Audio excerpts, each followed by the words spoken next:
नमस्कार. Yes news महाराष्ट्रामध्ये आपल्या सर्वांचे स्वागत.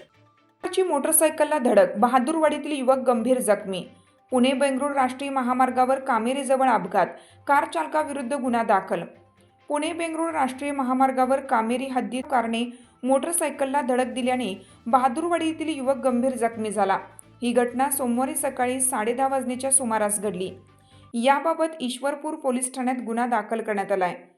पोलिसांकडून मिळालेल्या माहितीनुसार रवींद्र शहाजी लोंढे वय 38 राहणार बहादूरवाडी तालुका वाळवा हे MS10 BC 0656 क्रमांकाच्या फॅशन प्रो मोटरसायकलने पुणे बेंगळूर महामार्गावरून ईश्वरपूरच्या दिशेने जात होते. कामेरी गावच्या हद्दीत त्यांच्या मोटरसायकलला पाठीमागून आलेल्या MS10 CN 6316 क्रमांकाच्या सियाज कारने जोरदार धडक दिली. या अपघातात लोंढे हे गंभीर जखमी झाले. अपघातानंतर त्यांना तात्काळ ईश्वरपूर येथील चैतन्य हॉस्पिटलमध्ये उपचारासाठी दाखल करण्यात आलं. या प्रकरणी कार चालक उत्तम बबन सूर्यवंशी राहणार कुरळप तालुका वाळवा याच्या विरुद्ध ईश्वरपूर पोलीस ठाण्यात भारतीय न्यायसंहिता कलम 281, 125 अ, 125 ब तसेच मोटर वाहन कायदा कलम 184 अंतर्गत गुन्हा दाखल करण्यात आला आहे.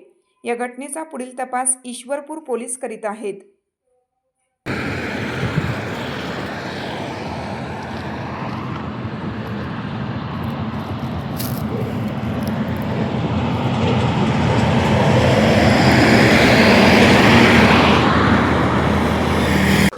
साथ आमची यस न्यूज महाराष्ट्र चॅनलला लाईक करा व सबस्क्राईब करायला विसरू नका.